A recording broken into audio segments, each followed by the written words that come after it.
Assalamualaikum warahmatullahi wabarakatuh. Tentang Alhamdulillahirabbil alamin. Allahumma sholli ala sayyidina Muhammad wa ala ali sayyidina Muhammad. Yang kami takdimi, saya takdimi, kita semua takdimi ning Misaul Kamila, founder HBU dan Halakoh Ukhuwah Al-Batul. Beliau luar biasa, teladan kita semua. Saya beruntung sekali, bersyukur banget bisa mengenal beliau, seorang perempuan yang mulia yang bisa kita jadikan teladan dalam bersosialisasi, dalam perannya sebagai seorang istri dan juga sebagai seorang ibu. Yang saya hormati dan saya takdimi Mbak Ai, Mbak Indah dan semua pengurus Nova Nyantri Online Halakoh Ukhuwah Al-Batul. Dan yang sangat saya banggakan, sesama santri, saya juga santri di Nova, santri online di Halakoh Ukhuwah Al-Batul. Alhamdulillah, ini pertemuan yang kedua dalam satu pekan ini ya. 4 hari yang lalu sudah bertemu dengan saya dengan tema menjadi perempuan terdidik. Alhamdulillah, terima kasih sekali, reviewnya luar biasa semua. Bahkan ada yang sudah mereview sebetulnya, tapi karena belum berteman dengan saya, jadi saya terlambat membacanya. Mohon maaf ya, tidak mengurangi kekerenan panjenengan semua. Keren banget ya. Terima kasih sekali lagi. Dan selamat kepada pemenang 5 orang lagi nanti insya Allah yang akan melengkapi dua review dari 2 kegiatan ini insya Allah. Baik, sahabat santri Nova yang sangat saya banggakan, mendidik dengan cinta seperti yang saya tulis di Facebook tadi pagi saat saya menyeberang Selat Sunda, bahwa mendidik dengan cinta ini tema yang saya bawa berkeliling di Provinsi Lampung terutama dan di sebagian provinsi di Indonesia sekian tahun yang lalu, sejak tahun 2006. Dan makin menjadi-jadi ketika tahun 2010. Jadi isinya rata-rata adalah tentang kisah nyata yang saya hadapi ketika saya bertemu dengan ibu-ibu korban KDRT, ibu-ibu pahlawan keluarga yang sebenarnya yang di samping menjadi seorang ibu juga mencari nafkah. Kisah nyata dari anak-anak yang mengalami trauma pengasuhan dan mengalami hambatan tumbuh kembang. Jadi dongengan sebetulnya, tapi pada akhirnya saya juga belajar banyak dari semua orang yang sudah saya hadapi. Maka malam ini saya akan membagikan dongeng ini pada panjenengan semua. Mohon maaf jika nanti ada kekurangan, saya sangat terbuka terhadap masukan-masukan. Monggo ya. Mendidik dengan cinta juga sudah menjadi buku yang di sampul depannya. Alhamdulillah, guru kita, kiai kita, guru bangsa Gus Mustafa Bisri berkenan untuk memberikan ngendikannya. Oke, monggo Mbak di slide kedua. Ya, bisa kita baca. Saya nggak menggunakan kacamata ya, jadi. Oke. Beliau mengendikan bahwa pertama-tama adalah cinta. Allah mencintai hambanya, maka ia mengutus rasul-rasulnya yang ia cintai dan ia didik sendiri dengan cinta untuk pada gilirannya mereka mendidik umat dengan cinta pula. Mendidik memang harus dengan cinta. Betul sekali, mendidik harus dengan cinta karena cinta ini adalah modal utama dalam mendidik yang langsung diberikan oleh Allah. Perasaan cinta, kasih sayang itu langsung diberikan oleh Allah, gratis untuk kita, tak perlu kita membayarnya, tidak perlu kita mencarinya kemana-mana. Selama hati kita terbuka, selama hati kita sumeleh gitu ya, insya Allah Allah akan menganugerahkan kepada kita cinta yang terus menerus, yang akan sangat bermanfaat ketika kita berhubungan dengan siapapun, dengan Sang Khalik, dengan alam semesta, dengan sesama manusia, terutama ketika kita berhubungan dengan keluarga dan dalam rangka mendidik anak-anak. Baik, selanjutnya, sahabat santri online yang saya banggakan, Setiap anak dilahirkan dalam kondisi fitri suci. Kita tahu semua ya, sering mendengar kullu mauludin yuladu alal fitrah. Jadi setiap anak dilahirkan dalam kondisi fitri dan suci. Namun masing-masing tumbuh dan berkembang dengan segala keunikannya. Saya tidak mengatakan dengan segala kekurangannya di sini sengaja, karena semua kelebihan maupun kekurangan itu adalah anugerah dari Allah. Jadi kita sebut dengan keunikannya. Bahkan setiap anak unik ya. Bahkan ketika kita punya anak lebih dari satu, itu pun nggak mungkin sama. Pasti ada keunikan yang dimiliki oleh anak pertama yang tidak dimiliki oleh anak kedua. Gitu. Jadi setiap manusia, setiap anak kita dilahirkan dalam kondisi fitri, tapi tumbuh dan berkembang sesuai dengan keunikannya masing-masing. Poin yang kedua, maka jangan menyamakan perlakuan terhadap semua anak kita. Karena anak itu memiliki keunikan masing-masing, karena setiap anak memiliki keunikan yang tidak dimiliki oleh yang lainnya, maka perlakuan kita pada anak sebaiknya ada yang sama, ada yang tidak gitu. Jadi termasuk dalam memberikan target-target, termasuk dalam ini nanti akan kita bahas lebih jauh ya, bahwa manusia anak kita adalah manusia yang merdeka juga. Dan alangkah baiknya kalau kita menghargai mereka dalam mendidik, termasuk tidak menyamakan perlakuan. Selanjutnya, oke. Ini juga poin-poin penting yang selalu saya sampaikan dalam seminar mendidik dengan cinta. Di buku juga saya bahas ini. Yang terpenting adalah pertama, menyadari bahwa tugas menjadi orang tua berlaku seumur hidup. Nggak mungkin kita, sudahlah saya mendidik anak saya 1 tahun saja, atau maksimal 10 tahun deh gitu. Saya tidak mau lagi menjadi orang tuanya, nggak mungkin gitu ya. Tugas menjadi orang tua itu begitu Allah menganugerahkan makhluk kecil yang bernama anak dalam kandungan kita, kemudian lahir, maka saat itu kita sudah menjadi orang tua. Dan menjadi orang tua adalah amanah sekaligus anugerah, tugas seumur hidup, mulai dari kita melahirkan anak kita sampai akhirnya nanti kita menutup mata. Sahabat santri Nova, yang kedua, menjadi orang tua yang baik tidak ada sekolahnya. Sekolah kita sebagai orang tua adalah anak-anak kita, dan rumah kita juga menjadi sekolah yang baik untuk kita.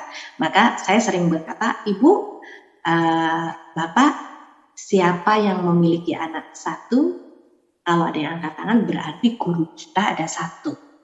Dengan segala keunikannya, kita akan belajar banyak pada anak-anak kita. Jika anak kita 2, maka guru kita ada 2. Jika anak kita 3, maka guru kita ada 3. Dan masing-masing guru memberikan pelajaran yang sangat luar biasa kepada kita. Mungkin dulu di antara kita, sahabat Bapak, pada saat hamil anak pertama, kemudian lahir, kita sudah menyiapkan diri luar biasa. Banyak bertanya, banyak membaca buku, banyak belajar dimanapun. Siaplah pokoknya, bismillah, insya Allah saya punya anak pertama ini. Kita lahir, kita didik dengan ada yang tertatih-tatih, ada yang sudah mulai pinter, ada yang pinter banget, gitu, tidak sama. Saya termasuk yang tertatih-tatih menjadi anak karena ya ilmu saya tidak banyak, aku punya anak satu ya. Jarak dengan hamil dengan menikah tidak terlalu jauh. Kemudian ketika anak pertama umur 1 tahun, saya hamil anak kedua. Jadi anak kedua itu lahir ketika anak pertama berumur 21 bulan. Bayangan saya waktu itu, bayangan kita barangkali yang punya anak lebih dari 1, anak yang kedua insya Allah kita juga sudah siap, kan sudah belajar dari anak yang pertama. Ternyata ibu-ibu, mbak-mbak, adik-adik, bayangan kita itu buyar. Anak yang kedua dengan membawa keunikan yang berbeda dengan anak pertama. Jadi yang kita bayangkan kita sudah siap itu ternyata masih tergopoh-gopoh dan tertatih-tatih lagi untuk menghadapi anak yang kedua. Karena ternyata beda. Kalau yang pertama kemarin ini gampang banget kita melihat tumbuh berkembangnya gitu.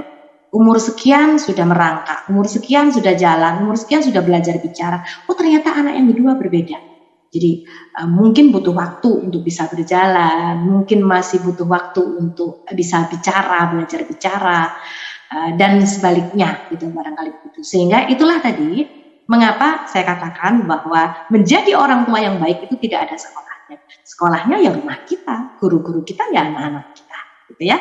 Oke, yang ketiga, terus menumbuh kembangkan rasa cinta setulus yang kita bisa untuk kita berikan pada semua anak kita dengan porsi yang sama. Jadi kalau cinta kita itu 100% kemudian anak kita 4, tidak berarti bahwa anak pertama 25% cintanya, anak kedua 25%, anak ketiga juga bisa begitu. Kita bisa mencintai anak kita dengan porsi yang sama-sama 100%, meskipun dengan kemasan yang berbeda. Karena seperti yang kita baca tadi, yang kita bahas tadi, bahwa setiap anak itu punya keunikan masing-masing, sehingga perlakuan kita, treatment kita, cara menghadapi, cara melayani anak kita yang pertama dan kedua tentu saja berbeda. Tapi porsi cinta kita harus sama, semampu yang kita bisa, agar kita bisa menjadi orang yang adil. Baik, selanjutnya sahabat santri online yang sangat saya banggakan. Bagaimana mendidik dengan cinta? Waktu saya berapa menit ya? Bagaimana mendidik dengan cinta? Yang pertama adalah memberikan keteladanan. Karena kita muslim, karena pegangan kita adalah Al-Quran dan hadis, maka acuan kita juga Al-Quran. Dalam As-Saff ayat 2 dan At-Tahrim ayat 6 disampaikan yang kesimpulannya bahwa jika kita ingin baik, maka jika kita ingin anak kita menjadi anak yang baik, maka kita harus menjadi orang tua yang baik. Ibu-ibu, sahabat, dan mbak-mbak santri online yang saya hormati, kalau kita ingin anak kita sholat subuh tepat waktu, maka siapa yang harus bangun tepat waktu, sholat subuh tepat waktu lebih dulu? Kita, orang tuanya. Bahkan kalau perlu kita bangun lebih dulu. Ini yang namanya keteladanan. Jangan sampai kemudian, nak, sholat sana ke masjid, yang laki-laki. Terus kemudian ternyata kita di rumah saja. Ayahnya di rumah saja. Atau ayo nak ngaji, ibunya mengatakan begitu. Nak ngaji sekarang. Tapi ibunya masih mungkin scroll HP atau nonton sinetron gitu ya. Jadi sekali lagi, kalau kita ingin baik anak kita, kalau kita ingin anak kita menjadi baik, maka siapa yang harus lebih baik lebih dulu? Kita orang tua. Kalau kita ingin anak kita menjadi anak yang disiplin, maka siapa yang harus disiplin lebih dulu? Kita, orang tua. Inilah yang dinamakan keteladanan. Termasuk dalam mengajarkan banyak hal kebaikan. Jadi yang sering saya sampaikan dan kita teladani dari para guru kita, untuk kebaikan ini kita harus mengajak, bukan menyuruh. Ini salah satu bentuk keteladanan. Dan apabila kita marah misalnya, yang harus kita lakukan adalah merangkul gitu. Kalau anak kita berbuat salah, yang kita lakukan adalah merangkul, bukan memukul. Ini bentuk keteladanan yang lain. Gitu. Oke, selanjutnya sahabat santri online. Oke. Menjaga komunikasi dan hubungan baik, ini yang terpenting. Aduh, ini tadi sudah WA-nya nyantol di sini, jadi plung-plung kalau ada WA. Oke, baik. Menjaga komunikasi dan hubungan yang baik ini di Al-Quran sudah dicontohkan tentang bagaimana orang tua harus berkomunikasi di surah Luqman ayat 13 sampai 19. Mohon maaf saya sedikit hafal, tapi mungkin kalau salah mohon untuk koreksi ya. Di sini banyak banget yang hafal Al-Quran. Saya tahu yang pintar-pintar lebih pintar dari saya. A'udzubillahi minasyaitonirrajim. Bismillahirrahmanirrahim. Wa idh qala Luqmanu libnihi wa huwa ya'iduhu ya bunayya la tusyrik billah. Innasyirka ladzulmun 'adzim. Wa wassayna insana biwalidayhi hamalathu ummuhu wahnan 'ala wahnin wa fisaluhu fi 'amaini anishkur li wa liwalidayk, dan selanjutnya. Yang pertama adalah kita berdialog, Luqman berdialog dengan putranya. Konten yang pertama adalah tentang tauhid, bahwa ilmu tauhid ini harus kita tanamkan pada anak-anak sejak dini. Mencintai Allah, mencintai Rasulullah, mencintai nabi-nabi ini terus-menerus sejak anak-anak dini. Jadi yang kedua tentang bagaimana perlakuan anak pada orang tua, bagaimana anak bersikap kepada ayah, kepada ibu, ini juga dicontohkan. Jadi mohon maaf saya tidak bisa lebih lama dalam poin ini, tapi intinya menjaga komunikasi dan hubungan yang baik dengan anak ini yang perlu kita ketahui adalah 3 hal. Yang pertama dari sisi kontennya sudah diajarkan oleh agama kita ya, tauhid, kemudian akhlak dan lain-lain. Yang kedua dari sisi cara, metode, jalan yang kita tempuh untuk berkomunikasi. Apa saja itu? Pertama, jangan dengan kalimat yang keras. Saya mohon maaf, ini juga nasihat untuk diri saya pribadi ya, gitu. Kadang kalau kita sedang emosi, itu intonasi kita tiba-tiba menjadi keras saja, gitu. Pagi hari misalnya, nak bangun, awalnya biasa saja, tapi begitu yang kedua anak belum bangun, intonasi oktav kita meninggi, nak bangun, gitu, sudah begitu. Yang ketiga sudah mulai dengan astagfirullah, tapi di akhir ini kadang-kadang mulai ada bullying. Nak bangun, kok lama banget gak bangun-bangun, kamu ini luar biasa, lelet. Ini di yang kedua ya. Jadi yang pertama jangan keras, yang kedua hindari kata-kata nekat. Sekali lagi ini juga nasihat buat saya. Saya pernah membaca seorang syekh yang mengajak santrinya berjalan di sebuah kampung, kemudian melewati sebuah rumah yang di dalam rumah itu terdengar 2 orang yang berantem sehingga saling teriak. Gitu. Syekhnya bertanya kepada santrinya, mengapa mereka berteriak? Gitu. Jawab santrinya, karena sedang emosi, sedang marah, sehingga kata-kata yang terlontar itu keluar dengan nada yang sangat keras. Tidak, kata Syekh. Karena jika ada 2 orang yang sedang marah, hati mereka menjauh. Untuk menempuh jarak yang jauh ini, maka mereka membutuhkan bicara dengan nada yang keras. Karena merasa nggak akan sampai kalau tidak dengan keras. Karena saling emosi, saling marah, jadi hatinya jauh, dan supaya bisa ngomong dengan baik, mereka ngomongnya dengan berteriak. Sebaliknya, kata Syekh, kalau seseorang hatinya dipenuhi dengan cinta, 2 orang dipenuhi dengan cinta, nggak perlu teriak kalau bicara. Even ketika bicaranya itu adalah sesuatu yang sangat penting, cukup dengan kata-kata yang halus, bahkan mungkin berbisik, karena cinta akan menjadi jembatan komunikasi yang baik. Jadi tidak perlu dengan keras. Oke, jadi dari sisi cara yang pertama apa? Jangan dengan keras. Gitu. Yang kedua, hindari kata-kata negatif, termasuk kata-kata yang kasar.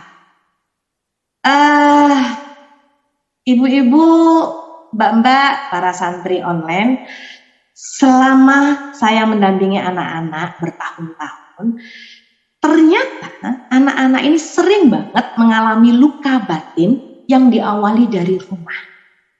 Bahkan anak-anak mengenal kata bullying, caci maki, hinaan, intimidasi. Mereka mengenal pertama itu ternyata dari rumah. Dan biasanya mereka mendengarnya di pagi hari. Seperti yang saya contohkan tadi, bangunkan anak-anak saja. Mungkin ini juga saya yang melakukan itu ya, mohon maaf gitu. Nak, bangun. Yang pertama masih halus. Nak, bangun. Yang kedua sudah tinggi nadanya. Nak, bangun. Yang ketiga sudah dengan kata bullying. Kamu ini loh kok lelet. Satu, itu kata-kata bullying. Yang kedua, kamu ini loh males. Dua. Jadi pagi hari bisa jadi anak-anak ini sudah mendengarkan kata-kata bullying 2 kali, 3 kali, bahkan mungkin 4 kali di rumah. Dan itu terkadang diucapkan oleh seorang ibu. Kita ibunya. Yang sering tanpa sadar mengenalkan bahkan membuli anak-anak kita. Jadi itu ya hindari. Kemudian apalagi yang perlu kita hindari? Membandingkan. Jadi komunikasi yang baik itu jangan sampai membandingkan. Gini aja nggak bisa. Kamu sekolah di mana kok kayak gini aja nggak bisa? Padahal sama-sama di sekolahnya sama dengan kakakmu bisa, kamu nggak bisa. Atau begini, adikmu kok lebih pintar dari kamu? Ini sangat menyakiti. Sangat menyakiti.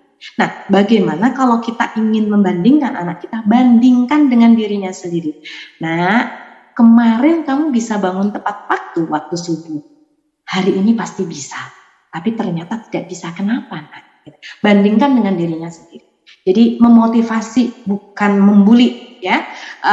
Kalaupun ada orang yang ngomong keras, ngomong dengan kata-kata kasar, alasannya saya ingin memotivasi, nggak ada. Memotivasi dengan kata-kata kasar, dengan kata-kata bullying itu bukan motivasi.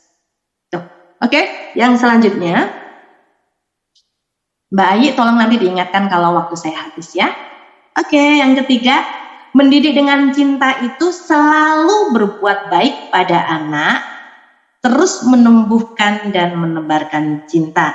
Sebab menanamkan kebaikan akan tetap berbuah kebaikan. Kebaikan itu, ibu-ibu, santri online, Mbak, kebaikan akan bertemu dengan kebaikan. Jika tidak hari ini, mungkin besok. Sebagaimana kebenaran pasti akan menemukan tempatnya.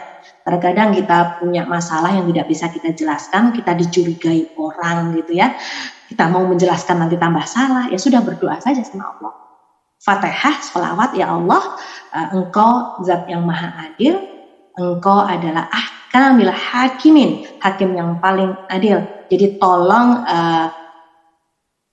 netralisir masalah-masalah yang saya hadapi ini. Tolong klarifikasi masalah-masalah yang hadapi ini dengan caramu ya Allah. Gitu. Kadang saya menghadapi masalah, saya pernah 2-3 kali menghadapi masalah, mungkin kita juga pernah menghadapi masalah dengan orang lain yang kita mau menjelaskan itu nanti tambah salah gitu. Jadi apa yang harus kita lakukan? Ya berdoa saja. Insya Allah saya bahkan pernah mengalami masalah yang saya nggak bisa menjelaskan 11 tahun baru terbuka bahwa ternyata saya benar. 11 tahun. Jadi nggak perlu kita mengeluh panjang kalau misalnya kita dianggap salah oleh orang lain dan kita nggak bisa menjelaskan. Ya Allah kok begini sih, sudah sebulan, baru sebulan. Saya 11 tahun baru terbuka bahwa ternyata benar, dan alhamdulillah yang bersangkutan meminta maaf kepada saya.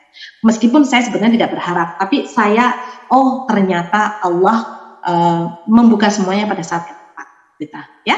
Jadi jangan pernah lelah menjadi orang baik, karena kebaikan akan bertemu dengan kebaikan. Kebaikan akan tetap menjadi kebaikan apapun yang terjadi, tersingkap hari ini ataupun nanti. Maka sekali lagi jangan pernah lelah untuk menjadi orang baik. Termasuk ketika kita menjadi orang tua dalam mendidik anak. Jangan sampai kita lelah menjadi orang tua yang baik, menanamkan cinta yang terus-menerus. Anak mengadu masalahnya, misalnya mohon maaf, Umi kok saya diperlakukan seperti ini oleh orang. Umi hari ini saya dibully oleh orang ini sampai 2-3 kali.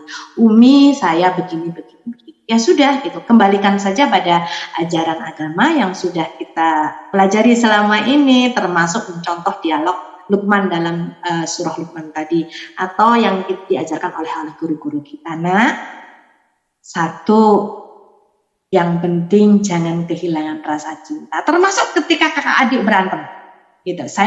Anak saya 2 itu alhamdulillah jarang banget berantem, hanya 2 kali seingat saya yang berantem hebat.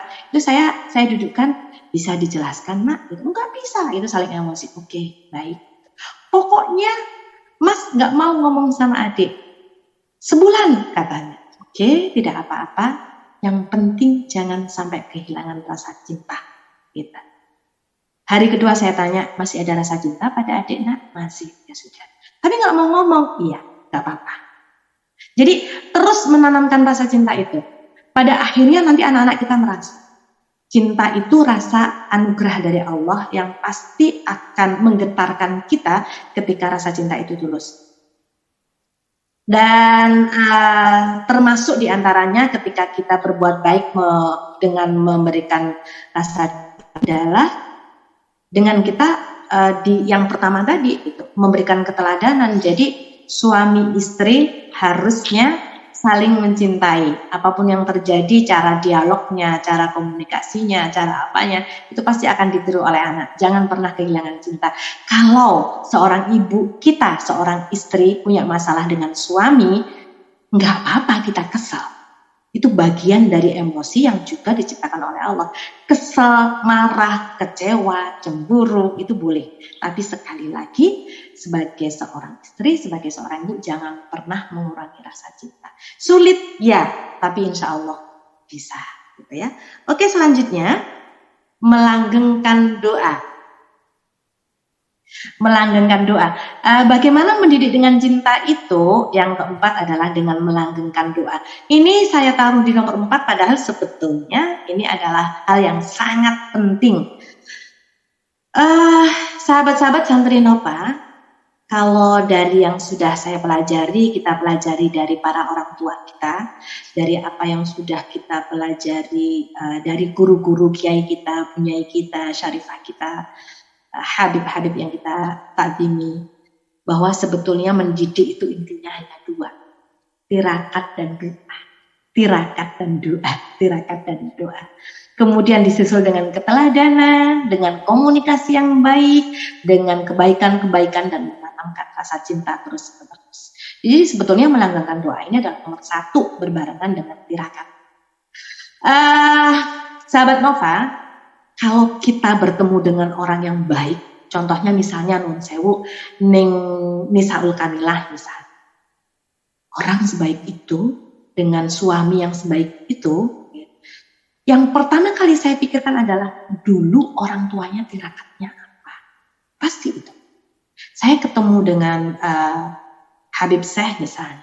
Berkali-kali alhamdulillah sekian tahun yang lalu saya dalam setahun tuh sering bertemu dengan beliau. Tirakatnya apa? Dengan kiai-kiai kita, Kiai Hasyim Asy'ari, Syekhona Khalil misalnya, atau kiai-kiai kita, pasti yang terpikir adalah tirakatnya dulu apa, doanya dulu apa, dan inilah yang perlu kita teladani. Sahabat Nova, minimal kita ini mendoakan anak kita 11 kali dalam 1 hari, minimal kalau menurut pengalaman saya dan yang diajarkan oleh guru. Yang pertama, usai sholat 5 waktu. Kalau bisa, nama anak kita sebutkan satu persatu, kita bacakan Fatihah ini satu persatu. Gitu. Jadi, mohon maaf, kalau misalnya anak kita 3, jangan dirapel. Misalnya, anak kita 3, kemudian 1 Fatihah saja. Mohon maaf. Kalau yang diajarkan guru-guru kita ya 1 anak, 1 Fatihah gitu ya. Sebentar kok, kalau sudah terbiasa ini sangat sebentar. Jadi pada sholat itu langsung saja sebut nama anak pertama siapa, bin ya, kemudian bacakan Fatihah. Minimal itu Fatihah 1 kali dan sholawat 3 kali. Doa-doa yang lain pasti sudah diajarkan oleh Ning Nisaul Kamilah, membaca surah Al-Qadr misalnya, supaya anak kita dijauhkan dari zina dan perbuatan-perbuatan yang tidak baik. Membaca surah Al-Insyirah misalnya, semoga anak-anak kita menjadi anak-anak yang lapang hatinya, teguh imannya, tidak mudah terpengaruh oleh hal-hal yang tidak baik, dimudahkan dalam menuntut ilmu. Kemudian kita bacakan lagi surah apa, pasti fadilah-fadilah surah sudah Waqiah, Yasin, Al-Mulk, kemudian Ar-Rahman, itu yang biasanya orang tua bacakan untuk anak-anaknya. Minimal ba'da sholat 5 waktu bacakan Fatihah satu persatu dan sholawat minimal 3 kali. Yang kedua, pada saat pagi dan petang, biasanya yang diajarkan oleh guru kita ba'da subuh itu setelah membacakan Fatihah dan sholawat kita bacakan juga 3 qul huwallah, kemudian qul huwallahu ahad, kemudian qul a'udzu 3 kali, qul a'udzu birabbil falaq 1 kali, qul a'udzu birabbin nas 1 kali, kemudian ayat kursi dan akhir surah Al-Baqarah ya. Lillahi ma fis samawati wa ma fil ardh wa in tubdu ma fi anfusikum dan selanjutnya. Itu pagi hari. Petang ba'da maghrib itu juga kita bacakan karena sebagaimana yang diajarkan guru kita, kalau kita baca waktu petang insya Allah kita, anak kita, keluarga kita akan dilindungi dari musibah, aib, bala, bencana sampai maghrib. Kalau kita baca sampai maghrib, biasanya sampai subuh kita terjaga. Kalau waktu kita luang, sebagaimana yang diajarkan Mila dan guru-guru kita, kita bacakan surah-surah yang lain dan bacaan-bacaan lain, termasuk rotib hadat ya, wirdul latif, ya hal-hal yang seperti itu yang kita baca, dan mungkin bacaan-bacaan lain sampai hizib juga monggo, tapi kalau misalnya skala prioritas yang memang diijazahkan, jangan membaca bacaan-bacaan itu tanpa ijazah dari guru. Oke, jadi 5 ditambah 2, 5 waktu seusai sholat ditambah dengan pagi hari dan petang ya. Kemudian selanjutnya di 4 momen, waktu saya kurang berapa menit ini, 5 menit ya, mohon maaf ya. Doa kita lantunkan untuk anak kita pada 4 momen terbaik, yaitu pertama, sebelum anak kita tidur. Kalau bisa, sebelum anak tidur yang dilihat adalah wajah kita, ibunya, bapaknya, dan yang didengarkan adalah suara kita. Jadi nggak apa-apa sih neneknya juga dilihat, tapi sebisa mungkin yang pertama dilihat anak, terakhir ketika mau tidur adalah wajah orang tuanya. Wajah ibunya, wajah bapaknya. Kemudian apa yang kita ucapkan? Minta maaf yang pertama. Nah, biasanya diawali dengan selamat. Nak, selamat tidur ya, maaf kalau hari ini ibu, mama punya salah ya. Sudah cukup sampai di situ. Jangan dilanjutkan. Maaf ya, mama tadi marah-marah. Kamu sih tadi nakal, godain adik. Gak usah dilanjutkan ya. Jadi cukup sampai di situ. Nah, maaf ya kalau mama hari ini salah. Maaf ya kalau hari ini marah-marah, ada mendelik-mendeliknya. Jadi minta maaf pada kita. Kemudian apalagi ucapkan rasa sayang kita. Alhamdulillah mama sayang padamu, mama bersyukur punya anak seperti kamu. Gitu. Semoga kita semua menjadi keluarga yang sakinah dan bahagia. Terus doa untuk anak kita. Nah, semoga engkau menjadi anak yang beruntung, sehat, bahagia, beruntung. Ini doa paling kunci kalau menurut saya, terutama pada saat terburu-buru. Sehat, bahagia, dan beruntung. Ditambah dengan berlimpah berkah juga nggak apa-apa. Gitu. Pas mau tidur. Kenapa kita harus minta maaf sebelum tidur? Karena kita tidak tahu besok pagi setelah kita bangun, apakah kita masih hidup atau tidak. Jadi minta maaf sebelum tidur itu sangat penting. Minta maaf, berdoa, dan kemudian bersyukur bersama dengan anak. Oke, selanjutnya jadi momen 4 itu yang pertama sebelum tidur, yang kedua bangun tidur. Kalau bisa yang dilihat anak kita adalah wajah kita, orang tuanya, dan yang didengar adalah suara kita. Dan itu adalah kata-kata positif, bukan kata-kata negatif. Nah, bangun yuk salat subuh bareng-bareng bersama-sama. Gitu. Ayo kita berdoa bareng-bareng. Yang ketiga, momen yang ketiga adalah sebelum anak berangkat sekolah, sebelum anak berangkat pondok, sebelum anak keluar rumah. Sebisa mungkin yang dilihat adalah wajah kita, orang tuanya, yang didengarkan adalah suara kita, dan itu kata-kata yang baik. Biasanya kalau anak mau keluar, mau berangkat sekolah itu kita diajarkan untuk disuwuk ya. Kalau menurut ilmu otak itu, kalau tidak salah, mohon maaf kalau saya salah, tolong dikoreksi. Di sini ini ada namanya prefrontal cortex. Jadi ini bagian otak yang berfungsi untuk mengatur makan dan minum, mengatur masa depan, dan lain-lain gitu. Dan ini mohon maaf, makanya ulama kita, para guru-guru kiai kita, setelah nyowo kita setelah mendoakan itu bi kalimatillahi tammati min syarri ma khalaq, kemudian kita bacakan Fatihah dan sholawat, itu ditiup di sini di bun-bunannya. Ternyata setelah saya mempelajari ilmu otak ini luar biasa gitu. Dan setelah ditiup di bun-bunannya, kemudian di belakang itu di punggungnya dikusuk begitu ya. Ini katanya ini zat dopamin dalam tubuh akan bereaksi sehingga anak akan merasa tenang. Yang terakhir adalah, mohon maaf ini sudah pas habis waktunya. Yang terakhir adalah ketika anak pulang dari sekolah, pulang dari bepergian, pulang dari masuk rumah, itu nggak usah ditanya lagi, tadi belajar apa nak? Yang ditanyakan kalau bisa, tadi ada kejadian apa yang menyenangkan di sekolah nak? Gitu. Jadi sekaligus untuk mengajarkan anak bercerita, gitu ya. Jadi 4 momen yang utama itu tadi apa? Sebelum tidur, bangun tidur, sebelum anak berangkat. Ya, dan ketika anak pulang sekolah. Bagaimana kalau anak di pondok yang tidak bisa kita peluk gitu ya? Karena 4 momen itu luar biasa. Doa ketika kita sudah 5 waktu ditambah dengan 2 pagi dan petang, kemudian 4 waktu momen terbaik ini kita doakan. Anak akan merasa kita ini selalu berada di sampingnya, gitu. Jadi setiap kali mereka akan berbuat nakal misalnya, atau diajak temennya ngapain, bolos sekolah, bolos ngaji atau apa, itu kayak ada yang narik gitu. Karena doa-doa kita berikan minimal 11 kali loh dalam sehari, insya Allah akan tertarik sama kita.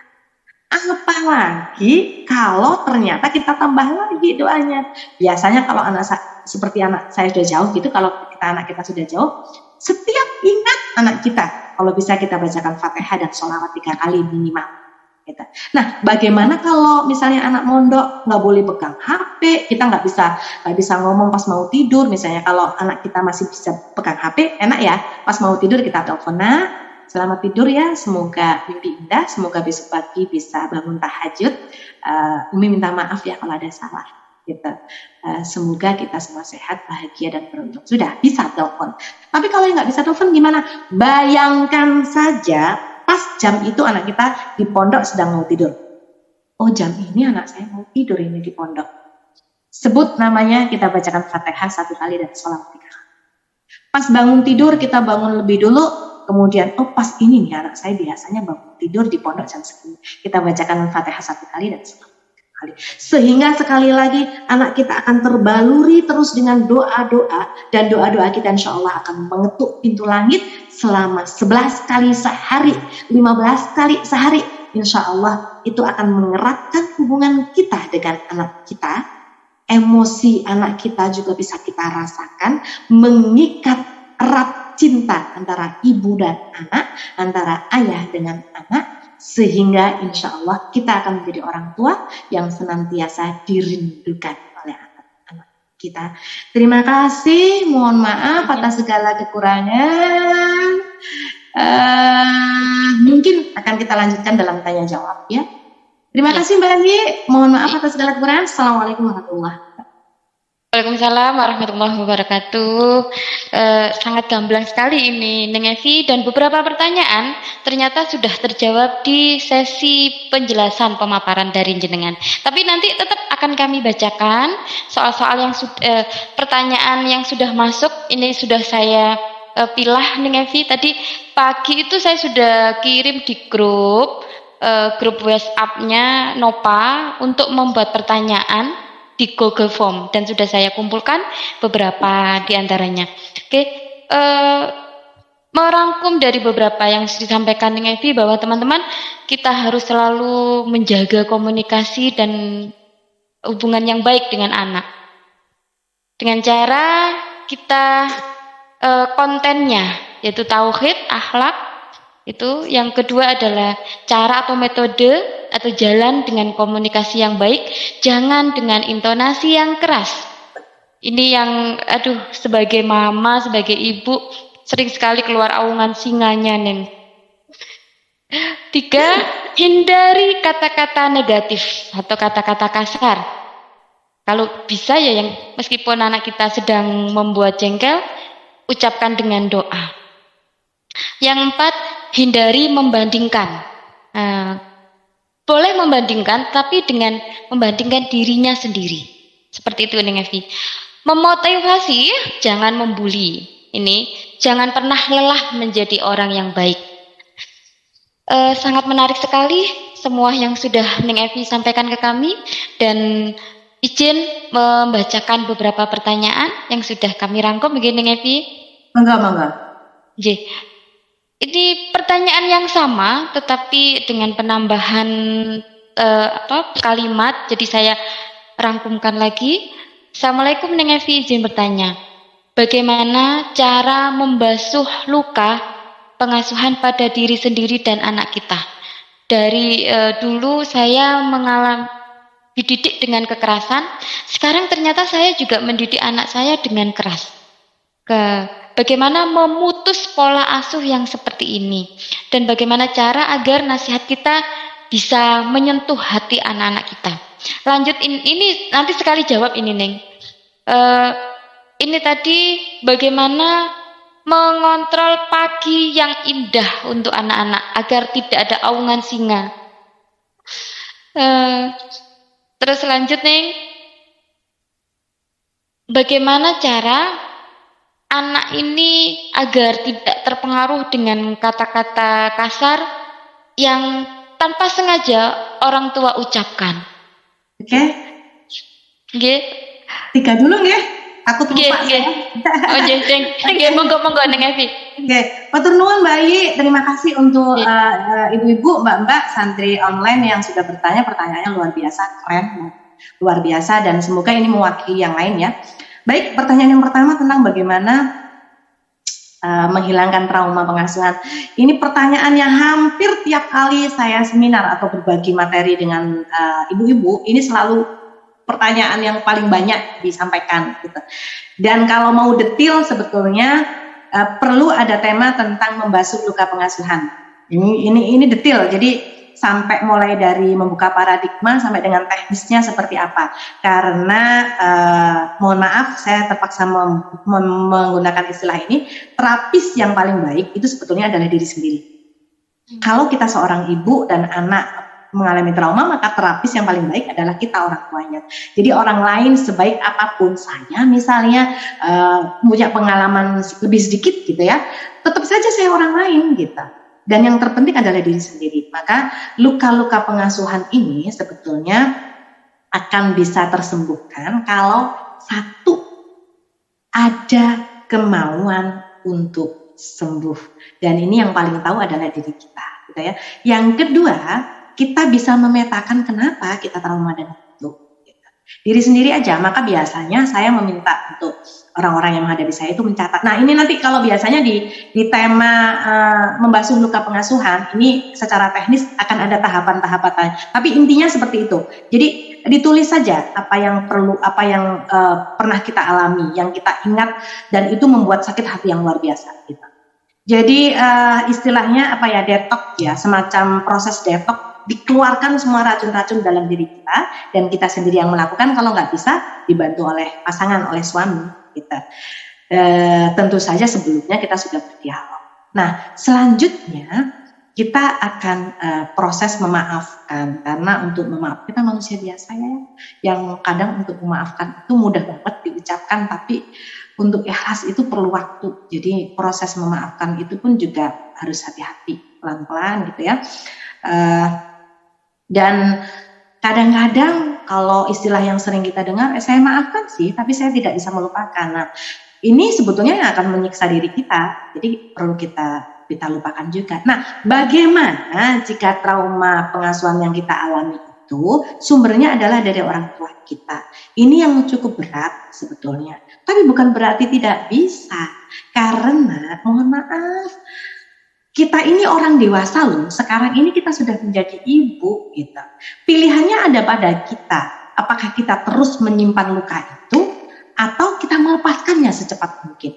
Mohon maaf, ibarat ini ya, saya bawa kacamata, saya begini tangan saya, 5 menit saya mungkin masih kuat, 10 menit saya masih kuat, tapi kalau saya bawa ini 7 tahun misalnya, beban-beban itu kita pegang selama ini saja contohnya, saya pegang 7 tahun, jangankan 7 tahun, 7 jam saja kita sudah nggak kuat tuh. Sama seperti masalah-masalah yang pernah melukai hati kita. Saya mohon maaf banget, mungkin saya mudah mengatakan ini, tapi percayalah bahwa tidak ada yang tiba-tiba dan tidak ada yang sia-sia. Dalam hidup ini tidak ada yang tiba-tiba, karena semua hal yang kita alami, bahkan satu bulu mata pun jatuh, ini nggak mungkin terjadi kalau bukan atas kehendak Allah. Dan apa yang terjadi tidak mungkin sia-sia. Tidak ada yang tiba-tiba dan tidak ada yang sia-sia. Setiap yang terjadi adalah kehendak Allah dan selalu menyimpan hikmah. Jadi bisa jadi dengan masalah yang kita alami dulu, sebetulnya Allah ingin mengajarkan pada kita supaya kita kuat, supaya kita ikhlas, supaya kita sabar. 3 kata yang sangat mudah diucapkan tapi sangat sulit. Mungkin saya pun masih perlu proses untuk melakukan itu. Tapi mbak-mbak, ibu-ibu, percayalah, sesulit apapun, insya Allah kita akan bisa menyembuhkan luka batin kita sendiri dengan bantuan orang lain dan tentu dengan ridho Allah. Maka jangan pernah tidak melibatkan Allah dalam setiap urusan kita. Berdoa. Jadi yang pertama tadi mau untuk sembuh. Yang kedua kita mengenali luka hati kita. Yang keempat sudah berikhtiar. Dan yang terpenting sebetulnya ini adalah doa kita. Mohon maaf, untuk memaafkan orang tua kita ini harus kita lakukan meskipun mungkin pelan-pelan, karena seperti yang kita ketahui orang tua kita mendidik kita itu mungkin saja ya seperti itulah yang dialami gitu, yang diwariskan oleh mbah kita, pengasuhannya seperti itu yang dilakukan oleh orang tua kita. Gitu. Jadi buat apa kita terus menyalahkan orang tua? Kita memaklumi saja. Kalaupun belum bisa memaafkan, prosesnya memaklumi dulu. Menerima dulu. Jadi meluaskan wilayah penerimaan kita terhadap orang-orang yang pernah melukai hati kita. Insya Allah ini akan bisa. Ya, apalagi itu orang tua kita, pasangan kita, orang tua kita, sebesar apapun kekurangannya, sebesar apapun kesalahannya, tetap lebih banyak kebaikannya. Maka ketika kita menemukan pasangan kita yang berbuat salah tanpa sengaja pada kita, atau orang tua yang dulunya mengasuh kita dengan kekerasan, dengan menyakiti, sudah maklumi. Karena sekali lagi kelebihannya masih jauh lebih banyak, kebaikannya masih jauh lebih banyak. Kalau kita menemukan 3 kesalahan orang tua kita, cari 30 kebaikannya. Demikian juga ketika kita menghadapi anak kita ketika berbuat salah dan ada kekurangan. 1 kekurangan anak kita, cari 2 kelebihannya. 4 kita menumbangkan kekurangan anak kita, cari mungkin 8 kali, 2 kali lipatnya dari kekurangannya. Maka kita akan menemukan kelebihan-kelebihan anak kita yang membuat kita bisa berlapang dada terhadap masih banyak kebaikannya. Gitu. Terus menerus seperti fokus pada kebaikan, fokus pada hal-hal yang positif, fokus pada hal-hal yang baik yang pernah terjadi dalam hidup kita. Mungkin sulit, tapi insya Allah bisa. Oke, pertanyaan yang kedua tentang apa tadi ya, Mbak? Kontrol emosi di pagi hari. Biar tidak keluar aungan. Ya, sebetulnya lebih enak sih mengontrol emosi di pagi hari ya. Kalau menurut saya, tapi sebagian orang yang lain sebetulnya pagi hari itu waktunya memang mengaum. Ekspektasi kita ketika bangun tidur itu kan, ketika bangun tidur pasangan kita juga sudah bangun, kemudian sholat bareng berjamaah, wiritan bareng, santai ngobrol menunggu subuh, atau sambil deres, sambil subuh kemudian jamaah. Ekspektasi kita kan begitu ya, gitu. Yeah. Indah-indah lah, harapan kita indah-indah. Tapi kenyataannya kita bangun sampai sekian menit atau mungkin setengah jam, pasangan kita belum bangun. Anak-anak kita dibangunkan sulit, padahal kita harus menyiapkan makanan. Ya wajar kalau kemudian kita emosi. Belum nyapu, belum ngepel, belum nyuci, belum setrika. Jadi saya sangat memaklumi ibu-ibu yang pagi hari agak, tapi jangan emosi beneran ya, rugi banget karena kalau kita emosi sekian menit saja, itu kata saya pernah baca di mana gitu lupa, kalau kita marah, menyimpan benci sekian menit saja, 5 menit sampai 10 menit, itu kita kehilangan energi itu sampai yang kalau untuk mengembalikannya kita membutuhkan makan 1 piring, telur 1 butir, minum 1 gelas gitu. Dan kalau tidak akan menggerogoti kita. Maka orang-orang yang sering emosi dan kesulitan untuk menghadapi mengendalikan emosi itu biasanya ya jatuhnya, mohon maaf ya, jangan sampai kita darah tubuh gitu ya. Jadi caranya bagaimana? Itu tadi, kurangi ekspektasi kita. Jadi kurangi target-target kita. Itu yang membuat kita tidak gampang mengaum nanti. Pertama, kurangi target kita. Yang kedua, begitu kenyataannya memang menyakitkan dan membuat emosi, tarik nafas, katanya sih dari hidung pelan-pelan, dikeluarkan dari hidung pelan-pelan sambil istighfar dan sholawat. Katanya kemarahan itu api dan yang bisa menyiram adalah sholawat diinginkan gitu. Ya, sambil terus saja kita lakukan, ya sudahlah, nggak ada yang bantu ya sebisanya. Kalau misalnya awalnya pagi hari kita rencananya membuat rendang atau opor, karena memang kondisinya sangat emosi, ceplok telur saja lah, nggak apa-apa gitu. Realistis gitu ya, menerima diri kita apa adanya. Terkadang kita harus mengakui bahwa kita sedang dalam kondisi tidak baik-baik saja, nggak apa-apa gitu. Jadi turunkan ekspektasi, kemudian ketika memang kenyataan yang tidak baik itu terjadi benar, ya harus lapang dada kita menerimanya. Ganti switch dengan cepat untuk rencana yang awalnya begini, diganti saja. Kemudian banyak-banyak baca sholawat, dan yang terakhir mengembalikan rasa cinta kita pada anak kita. Karena seemosi-emosinya kita, kalau masih ada rasa cinta, nggak mungkin kita akan tega ngomong jelek, ngomong kasar, ngomong negatif.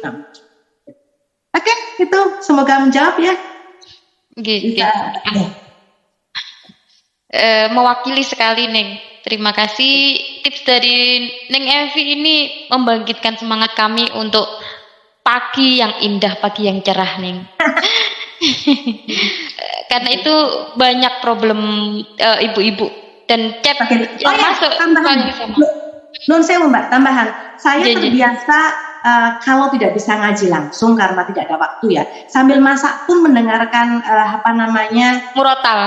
murotal gitu.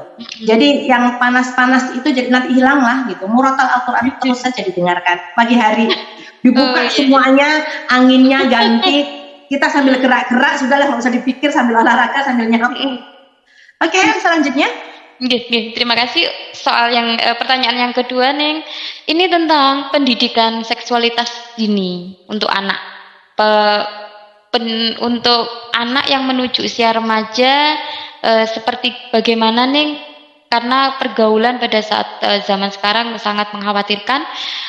Sama pertanyaannya, Neng, tentang pendidikan pergaulan anak-anak pada zaman sekarang yang meresahkan itu, bagaimana menyampaikan dan konsep mencintai lawan jenis kepada anak yang masih SD. Nah, kemudian sama juga bagaimana tentang menjelaskan ke anak bahaya seks bebas dan pacaran yang dilarang oleh agama. Karena terkadang SD saja sudah banyak yang pacok-pacokan itu loh, Ning. Wadan-wadanan gitu. Mendengar kakak-kakak kelasnya juga. Ini beberapa juga sama, jadi mungkin bisa mewakili dari pertanyaan-pertanyaan itu tentang pendidikan dini seks bebas itu, Ning. Monggo, Ning. Baik, terima kasih Mbak Ayi, dan terima kasih untuk yang sudah bertanya. Ini pendidikan seksual sejak dini. Ada tema sendiri sebetulnya, dan kalau kita tahu kondisi yang sekarang sebetulnya luar biasa, Kak. Yang kita lihat di sosmed itu sudah mengerikan ya, apalagi kalau kita tahu sendiri gitu ya. Saya mohon maaf, saya mungkin sudah menyampaikan kemarin di materi yang pertama atau di seminar offline, saya lupa ya. Jadi bulan lalu saya bertemu dengan anak kelas 1 SD yang dia sudah mulai kecanduan film porno. Ketika saya tanya, tahu dari mana yang seperti itu gitu. Rupanya dengan menuliskan kode tertentu, misalnya X berapa kali gitu ya, di YouTube itu katanya saya juga belum nyoba, katanya kemudian gitu keluar film porno. Ini anak kelas 1. Sekitar 6 tahun yang lalu saya juga menemukan hal yang sama gitu, dan mohon maaf saya tidak bisa cerita detail karena tapi kalau kita melihat dari sosmed yang sekarang memang luar biasa. Dan yang kita lihat di sekitar kita, zaman kita dulu, mohon maaf, ibu-ibu, mbak-mbak, headnya mungkin kita mengalami head itu SMP kelas 3, SMP kelas 2 gitu ya. Nah sekarang kelas 4 saja sudah ada yang head gitu. Jadi kematangan secara fisik, secara hormonal, itu anak-anak sekarang lebih cepat dibandingkan di zaman kita gitu. Apa yang harus kita lakukan untuk mengantisipasi hal itu? Maka mohon maaf, kalau zaman kita dulu ada mengaji Qurratul Uyun, ya, Risalatul Mahid, gitu ya, kitab-kitab yang terkait dengan itu, ya anak-anak harus dikenalkan itu. Tentu saja dengan cara yang menyenangkan, gitu. Sekian tahun yang lalu, anak saya laki-laki dua-duanya, maka tugas untuk mengajarkan tentang pendidikan seksual sejak dini itu ada di tangan ayahnya, di tangan suami saya, di tangan abinya. Suami saya akhirnya menyiapkan itu. Kalau perlu kita buat semacam PowerPoint dengan video-video. Sekarang banyak kok video-video pendek tentang pendidikan seksual itu ya, baik secara Islami maupun secara sains gitu. Jadi sejak dini jangan sampai anak-anak tahu tentang pendidikan seksual itu dari sumber yang kurang tepat. Misalnya dia cari sendiri dari internet atau dia tanya pada temennya gitu. Dan itu masih untung kalau benar. Kalau salah gimana? Gitu. Jadi kalau tadi dikatakan Mbak Ayi anak kelas 5 sudah pacok-pacokan, kita bisa ngelihat anak kelas 2 SD kalau WA sudah ada yang saling memanggil papa mama, abi umi gitu. Ya, terus kemudian benar-benar mohon maaf ya mencoba. Jadi makanya saya kadang prihatin banget ya, ada siaran-siaran langsung yang anak SD nembak pacarnya, kemudian disoraki teman-temannya gitu. Hal-hal yang sebetulnya dulu itu membuat malu, tapi sekarang masyarakat kita ada sebagian yang permisif gitu. Jadi bahkan mensupport yang begitu. Jadi yang pertama itu ya, jadi dialog orang tua. Ilmu tentang seksual itu harus didapatkan yang pertama sekali dari orang tua. Yang laki-laki, kapan tanda-tanda mimpi basah? Seperti apa mimpi basah itu harus bapaknya yang menjelaskan. Terus apa yang harus diantisipasi? Apa yang harus disiapkan? Apa yang harus dihindari ketika anak sudah mulai mimpi basah itu, sudah mulai balik itu apa saja? Yang kedua, ketika kalau yang pertama yang perempuan ketika mulai head itu ciri-ciri mau head itu kan ada sih ibunya yang paham. Itu pinggang pegal, jadi kalau head itu begini. Head itu apa? Bahkan kadang anak belum tahu head itu apa sudah ngalami head loh. Gitu. Nah, ini jadi ilmunya harus kita ajarkan pada anak. Yang pertama itu ilmu. Tentu saja dengan dialog, jangan hanya dari satu sisi. Gitu ya, ilmunya harus kita ajarkan. Yang kedua, orang tua harus siap menjadi pendengar dan jangan kagetan. Misalnya, mama, ibu, tadi aku nggak sengaja loh lihat di YouTube tuh orang itu laki-laki perempuan ciuman, kayak papa mama yang sampai terbuka. Gitu. Jangan kemudian kita reaksi, astagfirullahaladzim itu dosa, nggak boleh. Jangan begitu. Gitu. Tanyakan saja dengan santai. Oh iya, di mana nak? Kamu taunya dari mana? Sudah berapa kali lihat? Gitu. Karena begitu anak mau cerita terus kita kaget dan ceramah tentang dosa neraka dengan pahala dosa surga neraka, itu nanti anak nggak jadi bercerita. Gitu. Sama seperti anak saya dulu, Umi rasanya ngerokok gimana ya? Teman-teman sudah mulai ngerokok. Adik dingin sih tahu rasanya. Gitu. Itu saya pura-pura nggak takut aja meskipun kaget. Gitu. Jadi yang pertama mengajarkan ilmu tentang pendidikan seksual itu, dan itu harus orang tuanya ya. Yang kedua dialog, yang ketiga orang tua harus siap menjadi pendengar anak gitu. Yang keempat, orang tua ya harus siap untuk menjawab pertanyaan anak, gitu. Kemudian yang selanjutnya, kalau bisa sebisa mungkin kita mengenal teman-teman anak kita. Jadi teman-teman anak kita itu siapa saja, yang dekat siapa. Kalau perlu kita kenal juga dengan orang tuanya, gitu. Sehingga secara tidak langsung kita bisa mengontrol pergaulan anak-anak kita. Meskipun nggak harus jadi polisi ya, diawasi setiap saat gitu, tidak. Tapi yang terpenting sebetulnya adalah membuat anak-anak kita sadar, menyadari batasan.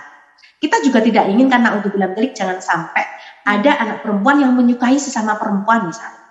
Kalau Mbak Ayi buka di Google, itu sekarang ada komunitasnya loh, dan anggotanya di sebuah provinsi di Indonesia ini anak-anak SD. Masya Allah. Komunitas anak-anak pecinta sesama jenis itu sudah ada. Coba diklik, itu ada itu. Dan luar biasa, astagfirullahaladzim, prihatin banget gitu. Nah, untuk bilang dalik, semoga saja kita dijauhkan dari hal-hal seperti itu. Tapi sekali lagi perkembangan teknologi, kondisi masyarakat kita, sosial media kita ini sudah luar biasa. Jadi kita nggak bisa benar-benar hanya mengenalkan surga, neraka, dan pahala dan dosa saja. Ilmunya yang harus kita sampaikan. Ya. Gitu. Dan jadilah orang tua yang menyenangkan untuk dianggap sahabat, sehingga anak tidak segan-segan terbuka pada kita. Mungkin itu, mohon maaf kalau ada kurangnya. Jadi Ngevi, seharusnya ada sesi tambahan ya Neng. Tidak cukup 1 jam 2 jam untuk membahas tentang pendidikan seks dini kepada anak Ngevi. Izin membacakan soal berikutnya Neng. Apakah riadohnya seorang ibu yang banyak dosa bisa diterima oleh Allah? Dan apakah anak ikut menanggung dosa orang tuanya? Nggih, Neng Evi monggo. Monggo, aduh, terima kasih pertanyaannya. Saya sedih mendengar pertanyaan itu. Itu pertanyaan yang bernada putus asa. Ya, saya bukan ustadzah, jadi saya tidak bisa menyampaikan dalil-dalil nakli yang berupa ayat-ayat maupun hadis-hadis gitu ya. Tapi kita harus meyakini bahwa Allah kita itu adalah Ar-Rahman, Ar-Rahim gitu.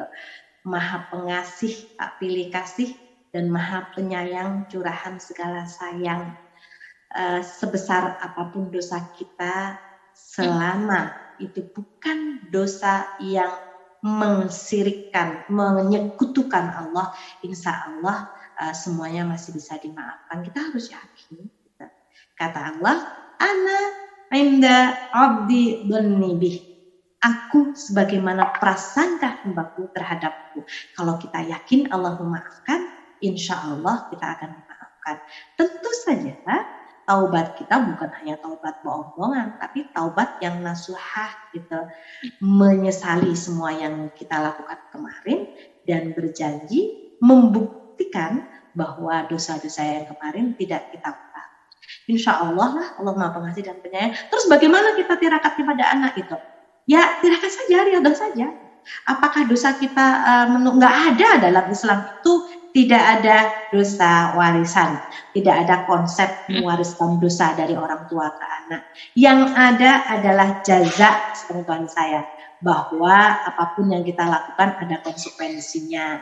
Jadi ya, faman ya'mal mithqala dzarratin khairan yarah. Jadi kebaikan akan tetap bertemu dengan kebaikan. Sebiji dzarrah pun, sebiji atom pun akan tetap kebaikan. Jadi kalau kita sudah berbuat salah, kemudian taubat, minta maaf, berbuat baik, insya Allah yang kemarin sudah berlalu, Allah maaf.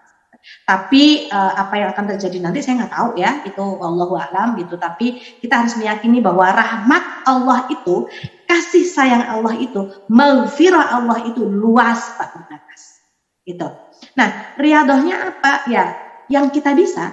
Jadi kalau yang saya tahu sih sebetulnya begini ya, kalau kita riadoh itu kan bahasa mudahnya tirakat nih Mbak Ayi.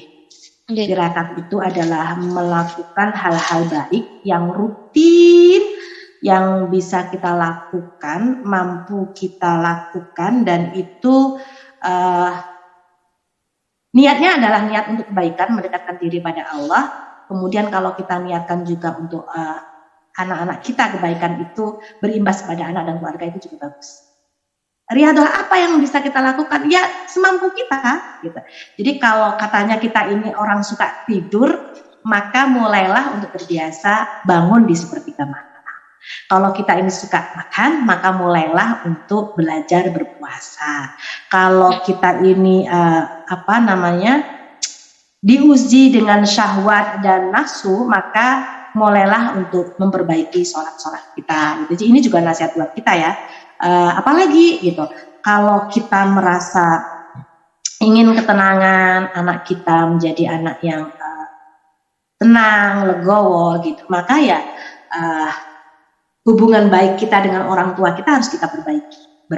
Nah, tirakat-tirakat itu, riadah-riadah itu bisa juga berupa bacaan-bacaan seperti yang selama ini diajarkan oleh Nimila. Itu sudah luar biasa, sudah yang diajarkan Nimila selama ini kalau kita rutinkan itu jadi riadah yang luar biasa, dan kita niatkan juga untuk keluarga dan anak kita.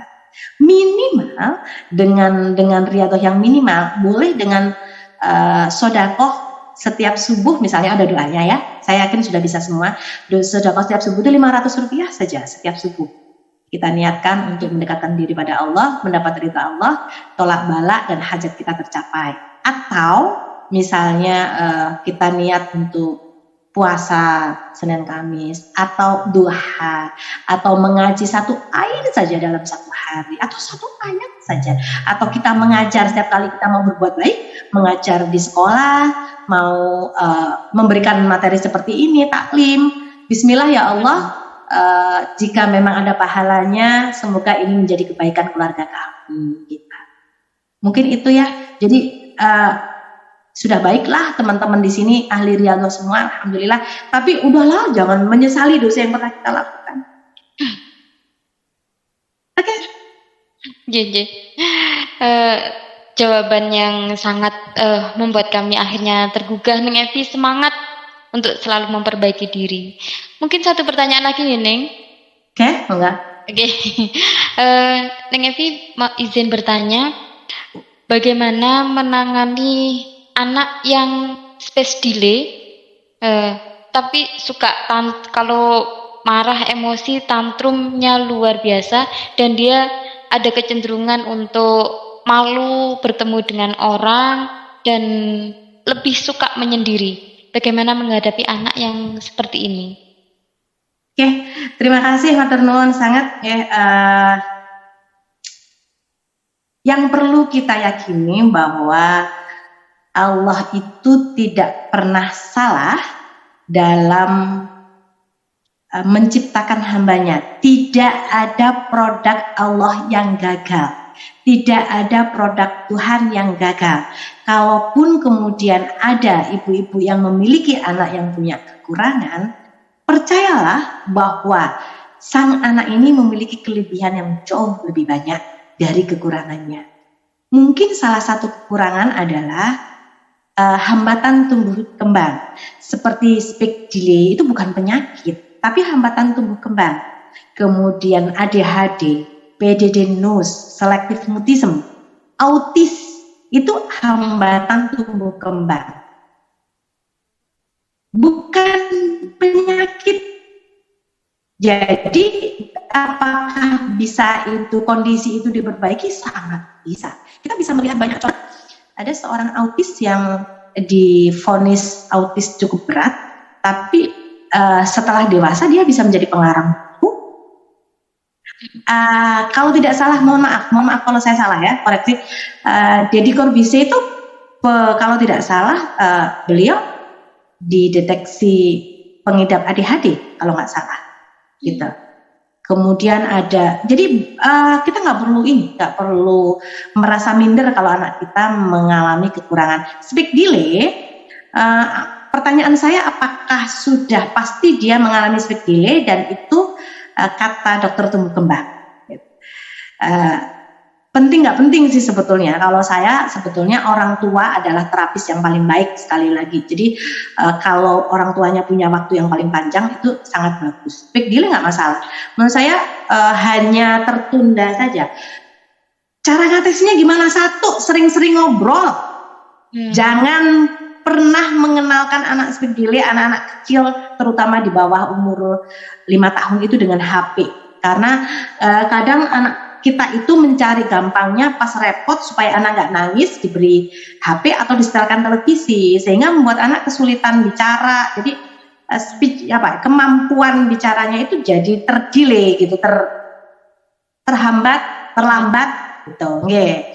Jadi sering-sering diajak ngobrol, berkomunikasi, tatap mata anak kita. Jadi dimulai daripada saat menyusui itu sudah dipandang mata anak kita. Iya nak, doa dulu ya, Bismillahirrahmanirrahim. Orang Jawa bilang bikudang, ya itu sudah bagus.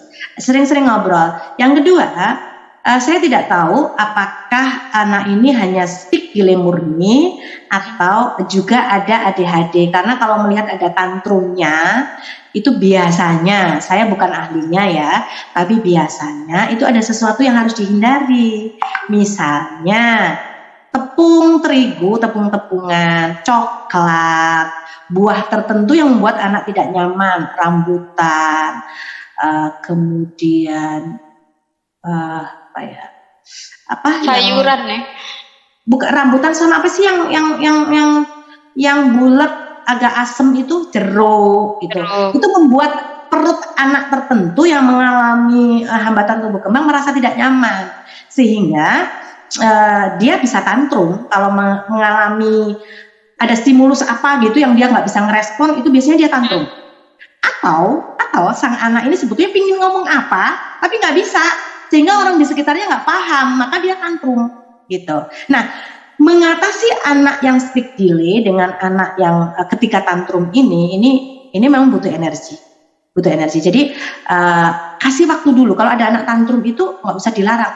Nggak boleh begini nak, memalukan. Ini nakal katanya, nggak bisa begitu ya. Jadi mau apa nak? Apa yang kamu rasakan? Sedih ya, kecewa ya, marah. Coba ditunjuk mau apa. Mama ini nggak ngerti, coba jelaskan nak. Gitu. Anak itu sebenarnya bisa kok dengan bahasa-bahasa isyarat juga bisa. Biarkan dia meluapkan emosinya dulu dengan cara yang baik. Jadi, nak, nggak boleh nyakiti diri sendiri, nanti sakit. Gitu. Coba duduk dulu, nangisnya sudah. Kalau sudah, coba ngomong apa maunya. Gitu.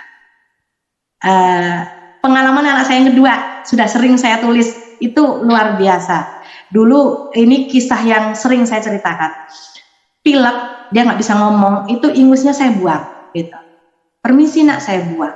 Dia marah, nangis sampai guling-guling. Begitu saya tanya kenapa, Abi, kembalikan itu ingusnya. Disuruh kembalikan saya ingusnya. Bayangkan kalau panjenengan sebagai ibu seperti itu. Ya saya cuma tarik nafas. Gitu. Dan yang terpenting sebetulnya doa. Disowo anaknya. Tapi jangan pada saat anak tantrum disowo, nanti dikira. Ya, dari jauh aja istighfar, dari jauh baca sholawat, baca Fatihah, dia jangan sholawat gitu, terus menerus Fatihah, sholawat terus. Ya Allah, bantu saya untuk menghadapi amanah ini ya Allah.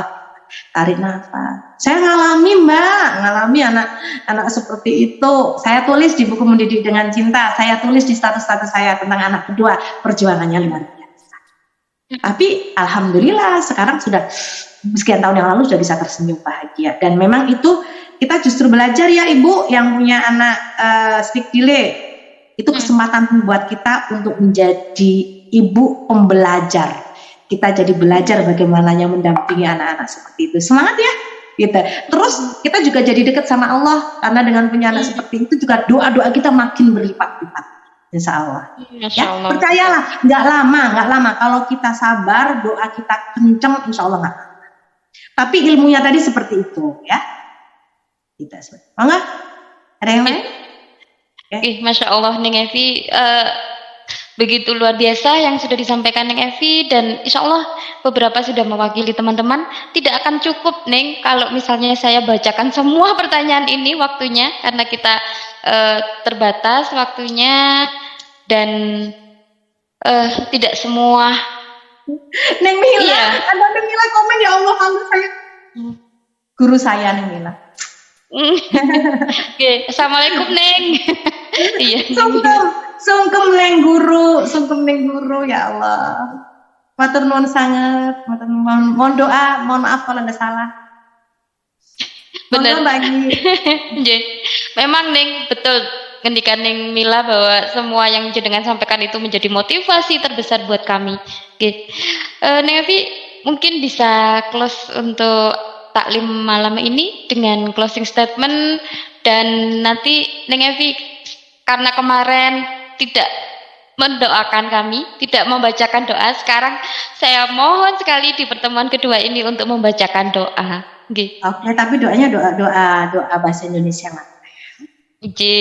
Saya closing statement dulu. Mbak Ai bisa ditampilkan, ada tulisan yang cukup panjang. Sahabat-sahabat silahkan dibaca. Saya tidak akan membacanya. Bayangkan wajah anak kita. Apa yang sudah kita lakukan pada anak kita selama ini. Silahkan dibaca pelan-pelan, kalimat per kalimat. Di sini menjadi doa yang selalu menanti kepulangmu. Kalau kau jadi orang tua seperti aku,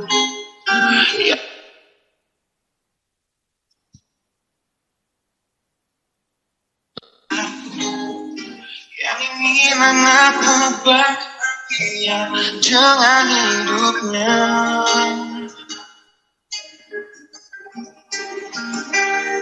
Bila berantakan kecil, panjang hati lebih keras dari dunia menjadi ku untuk dirimu menjadi apa hari.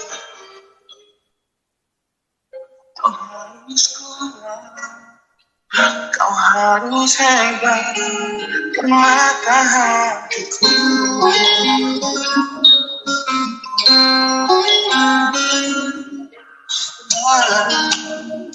Dan tiba waktu kau harus pergi.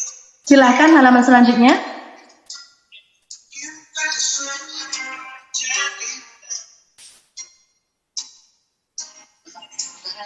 Masya Allah. Insya Ya. Jika anak dibesarkan dengan cinta, keteladanan, doa, dan tirakat, ia akan melesat menjadi permata harapan. Insya Allah. Baik, silahkan sebentar saja kita bermuhasabah, kita berdoa dengan doa yang bahasa kita. Karena kalau doa Arab ahlinya adalah Ning Nisaul Kamila. Mohon izin untuk kita sama-sama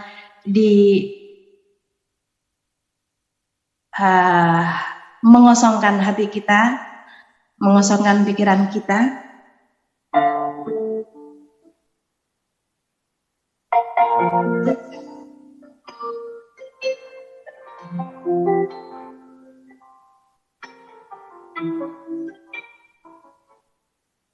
Bayangkan wajah anak kita satu persatu. Bayangkan ketika mereka tidur.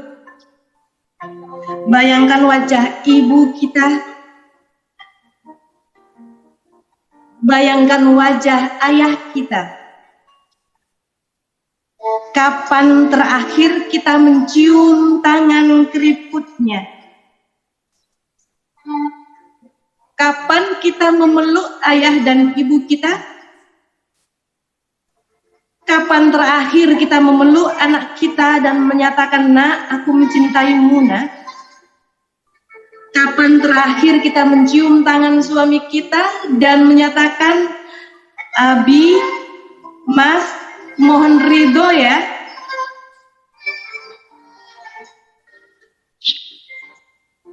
Bismillahirrahmanirrahim. Allahumma sholli ala Sayyidina Muhammad wa ala ali Sayyidina Muhammad. Ya Allah, Ya Rahman, Ya Rahim, terima kasih atas segala karunia yang telah Engkau berikan pada kami. Nikmat sehat, lahir dan batin. Betapa banyak di luar sana orang-orang yang sedang sakit dan sampai hari ini belum mendapatkan obat. Terima kasih atas karunia keluarga yang utuh pada kami, ya Allah. Betapa banyak di luar sana keluarga yang hampir bercerai-berai. Seorang ibu yang telah lama tidak bertemu dengan putrinya, atau seorang ayah yang telah lama tidak bertemu dengan putranya. Terima kasih, ya Allah. Satukan keluarga kami dalam bahagia hingga ke surgamu kelak. Ya Allah, ampuni kami jika kami belum bisa menjadi anak yang baik. 9 bulan kami di kandungan ibu kami. 2 tahun kami disusui. Bertahun-tahun kami dididik dengan penuh cinta.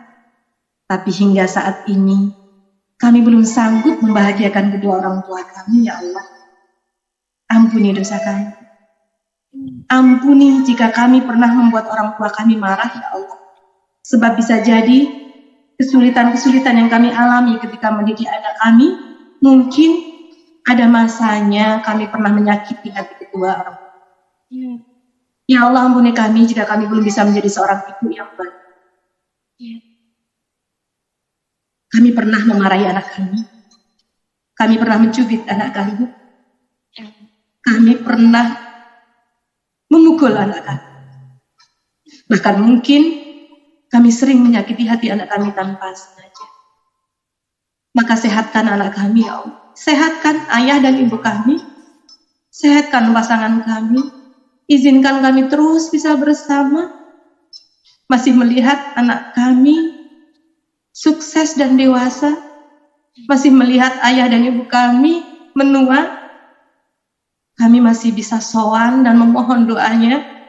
Kami bisa terus memeluk anak kami dalam hari-hari menuju dia menjadi orang yang dewasa. Sehatkan kami semua, ya Allah. Panjangkan umur kedua orang tua kami, ya Allah. Panjangkan usia anak-anak kami.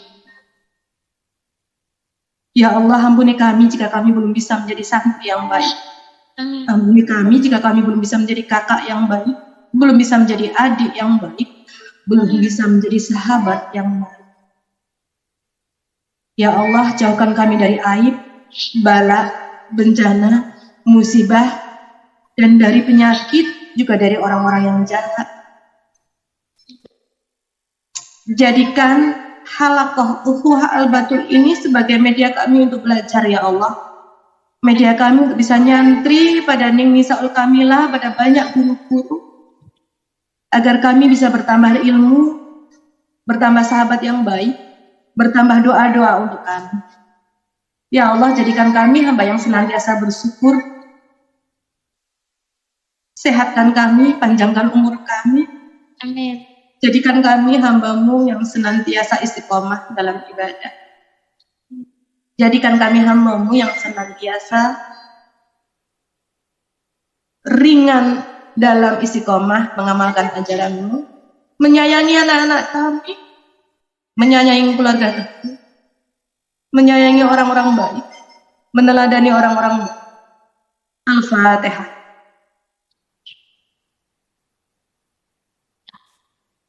Allahumma ij'alna wa awladana min ahlil ilmi wa ahlil khair. Allahumma sholli ala sayyidina. Terima kasih. Ada satu kisah seorang laki-laki bertemu dengan Sayyidina Ali, Amirul Mukminin, dan beliau bertanya, laki-laki itu bertanya pada Amirul Mukminin, "Wahai Amirul Mukminin, mengapa hari-hariku berat akhir-akhir ini?" Sayyidina Ali menjawab, "Apakah kamu menggunakan sisir yang terikat?" "Tidak, wahai Amirul Mukminin." "Apakah kamu menulis dengan pena yang terikat?" "Tidak, wahai Amirul Mukminin." "Atau jangan-jangan engkau telah menyisir rambutmu dengan sisir yang patah?" "Tidak, Amirul Mukminin." "Jangan-jangan engkau telah berjalan di depan orang yang lebih tua umurnya?" "Tidak." "Jangan-jangan engkau telah tidur setelah fajar?" "Tidak." "Atau," kata Sayyidina Ali, "jangan-jangan engkau telah meninggalkan doa kepada orang tuamu?" "Ya." Sekian lama saya telah meninggalkan doa pada orang tua saya, wahai Amrin. Maka sahabat-sahabatku, mulai hari ini mari kita tekadkan untuk menjadi perempuan yang baik, istri yang baik, ibu yang baik. Insya Allah pasti bisa. Bismillah, dengan pertolongan Allah. Jangan pernah berhenti tirakat, riadoh, dan berdoa untuk anak-anak kita. Jangan pernah berhenti melantunkan doa untuk orang-orang tua kita. Dan jangan pernah berhenti untuk terus menumbuhkan rasa cinta. Mohon maaf atas segala kekurangan. Terima kasih kepada Neng Saul Kamila, kepada pengurus, dan kepada semua santri. Assalamualaikum warahmatullahi wabarakatuh. Waalaikumsalam warahmatullahi wabarakatuh. Terima kasih Neng Evi atas segala hal yang sudah disampaikan, membuat kami menangis ini Neng. Ya Allah, semoga bisa bertemu lagi dengan Neng Evi pada lain kesempatan, lain momen gini. Mohon tidak lelah untuk selalu mengingatkan kami, memberi motivasi kami selalu.